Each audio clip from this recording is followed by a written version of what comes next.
Je suis sur le stand d'Astraïs en compagnie de Fabrice Tran, le célèbre peintre aux armures magiques, l'auteur Alex, je pense, d'Astraïs et le culte du dé qui s'est joint à nous justement parce que c'est un jeu de figurines et quand il y a des figurines et des dés, et il y a le culte du dé à côté. Tu nous présentes un peu l'univers brièvement, on sait que c'est un jeu de figurines, comment ça joue, les factions qu'il y a à l'intérieur, ce qu'on fait à notre tour de jeu, etc. Et alors puis, donc, voilà, tu peux y aller. Et ben ça marche. Donc du coup Astraïs c'est un jeu d'escarmouche, donc à l'échelle 32 mm. On va aligner environ entre 4 et 7 figurines. Donc c'est un univers médiéval fantastique, comme je l'ai dit, dans lequel on va trouver du nain typé un petit peu technologique avec les systèmes des chaudières. On va avoir des elfes, mais des elfes démoniaques corrompus par la magie. On va avoir des barbares qui viennent de leur montagne glacée. On va avoir des kobolds qui, eux, vivent dans les souterrains. Et on va avoir la faction des pirates qui est entièrement donc composée de pirates et aidée par les esprits des abysses, c'est-à-dire des créatures qui vivent dans les mers de Néré, donc qui vont venir leur filer un coup de main quand il y aura besoin. Ok, donc un univers assez large finalement. Voilà, c'est ça. Un éventail de factions. Il y a 5 factions disponibles pour le moment, donc on vous prévoit des petites surprises pour la suite. Donc on dévoilera ça voilà, c'est ça, à mesure du temps. Comment se passe peut-être le jeu en soi? On vient avec des points d'armée comme Warhammer ou voilà, alors c'est ça. avec des donc factions. en fait on va avoir donc, comme je le disais tout à l'heure, de 4 à 7 figurines en moyenne. Chaque figurine représente un coût en points, donc forcément plus la figurine est forte, plus elle aura une influence en termes de jeu. On a le point sur une carte, parce que là je vois une carte ici. Les ça points, se trouve où exactement? En haut à droite. En haut à droite. Voilà, okay. juste à côté du nom. Ouais, juste à côté du nom de la figurine. Ok, donc à 100 points, oui, effectivement, si on sait lire, on arrive à retrouver un peu les points sur la carte. Donc oui, c'est sûr. Donc du coup, je le disais, on va aligner donc en moyenne 200 à 300 points. Ok, c'est de l'affrontement one-to-one où on peut venir avec son pote à côté, une autre armée, et faire du 2 contre 2. On peut faire du 2 contre 2, après on est libre d'adapter, donc peut-être qu'à un moment donné il faudra qu'on agrandisse la surface de jeu. Si on dépasse les formats, on va dire réglementaires, entre guillemets, c'est-à-dire entre 200 et 300 points. Parce qu'au-delà, 60 cm par 60 cm pour une table de jeu, ça va être un petit peu court. Ok. Donc on va activer des figurines de manière alternative, ouais. C'est-à-dire qu'on va jouer chacun à tour de rôle une figurine. Chaque figurine possède un certain nombre d'actions qu'elle peut faire et possède un certain nombre d'actions qu'elle va générer. Donc on va créer un pool d'actions et on va le répartir entre nos figurines. D'accord. Encore une fois, ça sera fait à tour de rôle pour garder un petit peu cet aspect tactique et anticipation des actions de l'adversaire. Ok. Le coût en point d'activation, il est situé sur les carats des personnages? Alors c'est les valeurs en bas à droite. Les valeurs en bas à droite. Donc, tu me parles beaucoup en géolocalisation. En bas à droite, en haut, à gauche. Donc c'est dans un petit cadre. D'accord. Il y a une valeur. J'ai Pépita à côté qui m'indique. Il y a une valeur slash une autre valeur. Donc la valeur de gauche, c'est la valeur de rang, ce qui correspond au nombre d'actions maximum que la figurine pourra avoir. D'accord. Et la valeur de droite correspond au nombre d'actions que la figurine va générer. Donc pour le fameux pool d'actions qu'on répartira ensuite entre tous les profils de figurines, si on veut, on est même libre de ne pas en donner à certaines figurines si on le veut. D'accord. Est-ce que tu peux montrer brièvement en prenant un mec de part et d'autre, justement un mouvement, j'attaque, je fais ça à mon tour de jeu, le mec il peut faire ça. Ici, on va enlever un petit peu tout ça. N'importe, c'est vraiment de manière très grossière. Donc par exemple, je vais prendre mon barbare qui est là, donc c'est un berserk. D'accord. Il a une valeur de mouvement de 13 cm qui est indiquée à côté du M en haut à gauche. D'accord. Donc c'est-à-dire que la figurine va se déplacer sur la table de jeu de 13 cm. Donc on va bêtement prendre une règle et la déplacer de 13 cm. Voilà, donc il arrive là à peu près. Voilà. Ensuite, les valeurs qui sont les caractéristiques qui suivent sont l'initiative, le combat, la défense, la force, l'endurance, la volonté et le tir. Ok. Alors en termes de jeu, on va déclarer les actions que notre figurine veut faire, donc c'est-à-dire se déplacer, c'est une action, combattre, c'en est une autre, déclarer une charge, par exemple un tir, etc. Donc on peut, je sais pas, on peut montrer une phase de corps à corps par exemple. Oui, voilà, comment ça une marche. phase de tir, de corps à corps. C'est vraiment pour montrer grosso modo comment tourne un peu le jeu en soi. Si c'est comme du Warhammer, si c'est comme d'un autre jeu de figurines que je n'ai pas en tête, parce que j'en connais pas 10 milliards. Et donc c'est différent de Warhammer dans le sens où là on joue vraiment un nombre restreint de figurines. Ok. On est sur chaque figurine va avoir un impact sur le jeu plutôt qu'un groupe de figurines ou une escouade. Okay. Là l'idée c'est vraiment d'aligner un groupe de combattants d'élite, on va dire, qui va avoir des missions à remplir, des objectifs pour gagner des points de victoire, tuer des figurines de l'adversaire qui vont aussi rapporter des points de victoire. Et donc à l'issue des 5 tours, on fera un total et celui qui aura accumulé le plus de points de victoire remportera la partie. D'accord, donc là tu vas tawater ce mec. Voilà, c'est ça. Comment ça se passe alors du coup ? Ça se passe de cette manière. Donc celui-ci va être l'attaquant et celui-ci va être celui qui va répondre à l'attaque. Donc quand on fait une attaque, on doit dépenser une action qu'on aura mis durant le moment où on répartit les actions entre nos figurines. Ouais. Pour ce faire, l'adversaire va devoir lui répondre. Donc il répondra uniquement s'il le peut, c'est-à-dire s'il a des actions disponibles. Okay. Donc mettons, les deux ont chacun une action. Celui-ci est l'attaquant. Il décide de l'attaquer, lui décide de se défendre. Donc ça se passe comment ?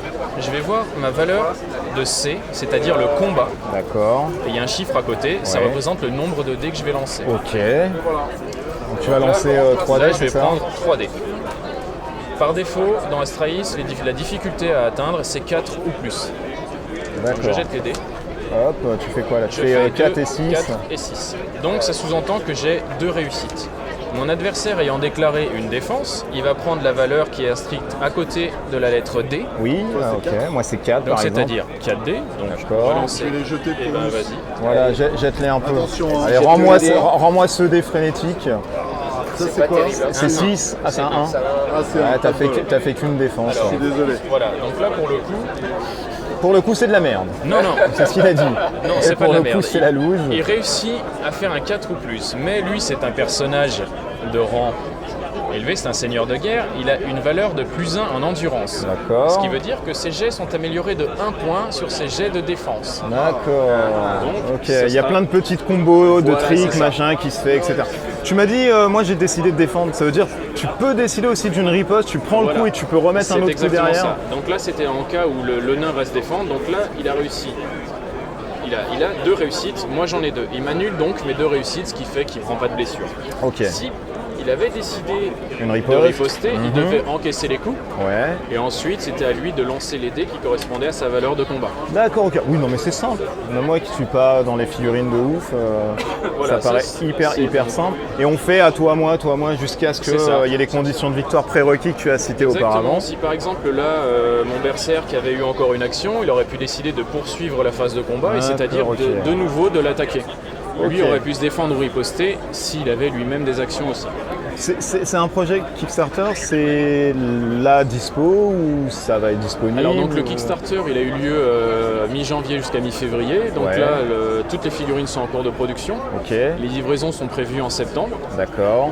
Donc là on est dans les temps au niveau livraison. Le mec qui suite à cette vidéo se fait putain c'est trop bien et du coup il veut se l'acheter, il peut ou faut qu'il attende 20 ans ? Il va pouvoir se l'acheter, ou la prochaine éclipse lunaire. Il y aura quelques boutiques qui auront un petit peu de stock. D'accord. Et sinon, en fonction de la demande, de toute façon, il y aura du stock pour les autres boutiques qui vont arriver après sur le online store. Et donc là, pour l'instant, c'est précommandable. Bon, il restera l'option vol qui effectivement sera disponible pour les... Et alors toi Fabrice, est-ce que du coup c'est toi qui as peint ces figurines ? Alors parce que c'est un beau travail et tu es indécent dans la peinture en termes de alors voilà, moi je design, suis le directeur artistique de cette aventure en fait. Donc moi je suis arrivé récemment, après le Kickstarter, le premier Kickstarter. Toi tu viens après la bataille. Quand voilà, tout est fini, salut c'est moi, salut c'est moi, c'est cool, qu'est-ce qu'on fait quoi. Non, en fait, on a plusieurs projets qui suivent le suivi de ce jeu, ce qui va arriver après, plein de nouveautés. Et donc, je suis dessus. En fait, je travaille sur tout ce qui va être charte graphique, sur tout ce qui va être sur le choix de certaines sculptures, de certaines finitions de travail de peinture. Et c'est toi qui as peint tout ça là? Alors non, moi j'y... D'accord. Tu n'as rien peint là? Je n'ai rien peint de ce qui est là parce que c'est la première vague. Mais par contre, on va montrer quelque chose. Alors, je vais montrer ça. Qu'on tu révèle, peux mettre là pour qu'on puisse voir tranquillement. Qu'on révèle aujourd'hui en avant-première. Oh là là. Donc c'est du whip. D'accord. Voilà, ça c'est du whip. Alors le whip, c'est le work in progress. C'est ça. Pour ceux qui ne savent pas. Voilà. Anglophone. Donc là pour l'instant, il y a juste le travail à l'aérographe qui a été fait sur ces figurines. Il n'y a pas encore eu de travail au pinceau. Donc c'est vraiment on n'en est même pas à la moitié du travail. Et surtout, ça nous permettait de montrer les prochaines nouveautés qui sortira. Ça, on vous en dira plus. C'est beau. J'ai tellement peur de casser. Bientôt. Donc ça va sortir, machin, tout ce que tu montres, voilà. C'est donc pas pour montrer ton art devant tout le monde. Non, ça va sortir. Ça va sortir. Et donc c'était pour montrer aussi que Astraïs a plusieurs échelles différentes de figurines. Là, on est sur du monstre. Oui, c'est quoi? C'est du 25-32 Là, c'est du 54. Oh là, Jim ne connaît pas, donc pour moi, tout est 32. Par contre, tout ce qui est piéton, on est sur du 32 mm. D'accord. Et là, carrément, on est sur du monstre, donc on est sur du 54. On a aussi un dragon qui est visible sur la boutique et sur les pages Facebook. Et bientôt, la figurine sera visible également et j'en ferai une peinture. D'accord. Avec le tutoriel qui va avec et tout. Et donc, surtout, je suis là pour montrer comment peindre une figurine aussi, parce que je vais faire du coup plein de tutoriaux sur comment peindre une figurine, comment monter la figurine. En plus, je rappelle que tu as une chaîne YouTube qui est... je n'ai plus le nom en tête parce que je suis désolé. C'est ça, Tran Fabrice. Super, il y a plein de tutos, machin. Un petit peu de tutos, j'ai pas encore grand chose, mais je vais essayer de faire un... Quand même, sur du collant avec du quick shake, c'est pas mal. Ça, c'était pas mal. Ça a plu, ça. Et bon, évidemment, sinon, mon Facebook où on peut voir pas mal de choses, où je partage pas mal, même de live, de peinture, où je montre comment je travaille sur une journée. Ouais, c'est cool, parce que beaucoup de gens sont demandeurs en fait. Ouais, voilà, c'est ça. Et donc, la petite surprise, donc c'est ça, la surprise du jour, et puis aussi ce flyer qui laisse présager de belles choses à venir. Voilà. Ok, une saison 2 quoi, à peu près. Voilà, c'est ça. Une saison 2, on peut le dire. Et donc c'est là où j'interviens sur le côté artistique de la saison 2. Ok. Comment ne pas finir avec cet homme à la musculature napoléonienne et à la force herculéenne? Attends, je vais te faire partager ma petite connaissance du jeu. Moi, il y a deux trucs, on est passé vite fait dessus. Comme j'aime bien les jeux d'escarmouche, je trouve qu'il y a deux éléments dans ce jeu-là qui se détachent. C'est le pool d'action, c'est-à-dire que tu as des persos qui vont donner des actions à d'autres. D'accord. Tu vas avoir des persos de soutien, par exemple, donc ça c'est assez original. Et puis tu as aussi des décors qui vont recéler en fait des cartes d'action, c'est ça, des cartes d'événements. Donc tu vois, le décor va être presque un troisième joueur parfois. Ou comme tu disais, genre des dégâts, machin, exploser, faire sûrement. Des trucs. D'accord, ok. Et comme disait Fabrice, il y a aussi le dragon qui est là, qui va être aussi peut-être à 2 contre le dragon, tu vois, qui va arriver en plus. Moi, ce que j'aime beaucoup dans ce jeu-là, c'est déjà les figurines existantes, elles sont magnifiques. C'est des factions où il y a 4 ou 5 figurines par faction. Il y a entre 6 et 7. Et sur les starters, c'était 4 figurines. Voilà. Et voilà, tu as vraiment les archétypes, les barbares, ils sont terribles. Les nains, avec les chaudières, sont vraiment sympas. Parce que c'est vrai qu'il y a un univers propre. Moi, j'ai jamais vu de nains avec des chaudières dans un jeu de figues, par exemple. Tu vois, avec des longues barbes, mais pas de chaudières. Les kobolds. Les kobolds qui sont des mineurs, avec des bougies et des pioches. Moi, j'ai retenu. Voilà, il y a les deux factions qui arrivent qu'on voit ici sur la photo. Qui sont vraiment formidables. Deux factions surprises. Et puis, voilà, c'est un petit format qui joue rapidement, peu de figurines, profondeur stratégique avec cette gestion des actions, etc. Moi, je pense que c'est vraiment un jeu qui peut. On n'a pas parlé de prix. Est-ce que quand on pense jeu de figurines, on se dit oh là là, ça va coûter une blinde? Est-ce que du coup, se mettre à ce jeu-ci, c'est très onéreux, comme par exemple un Warhammer, Alors, comme un, Non, pas du tout. un Marvel Heroes ou alors un Malifaux. On a Non. des superbes figurines, mais c'est hyper rush, quoi.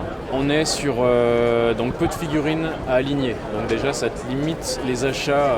Bon, on a toujours envie d'ajouter des figurines dans nos factions. Ouais, mais pour jouer en soi, on a besoin de. Pour jouer, tu as besoin de d'un très peu de starter trucs. dans D'accord. lequel il y aura les règles, il y aura des dés, il y aura les cartes de profil, des cartes événements, des pions et 4 figurines.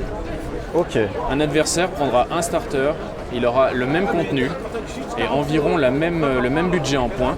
Il faut compter combien en termes de Une cinquantaine d'euros. Cinquantaine Et d'euros. tu as vraiment de quoi jouer, tout est complet. Il faut juste avoir une règle ou une réglette que tu ajouteras par la suite, mais ça se trouve facilement. Au pire des coups, Et voilà, on peut c'est trouver vraiment la partout. base pour démarrer, c'est 4 figurines, prendre 4 figurines. Et après, il y a possibilité de créer des petits combos, de créer des choses, mais voilà, comme dans... Un détail important qu'il faut préciser, c'est que nous on a pris le parti pris, c'est pour ça que je suis là entre autres aussi, de faire de la super qualité en tant que production de figurines. Ok. Ce qui veut dire que nos tirages sont en résine. Ah, c'est qui différent est du faite plastique. On en rappelle France. que les résines, c'est plus pour les détails de ouf. machin, Voilà. ouais. Et donc c'est de la résine de très bonne qualité qui est faite en France.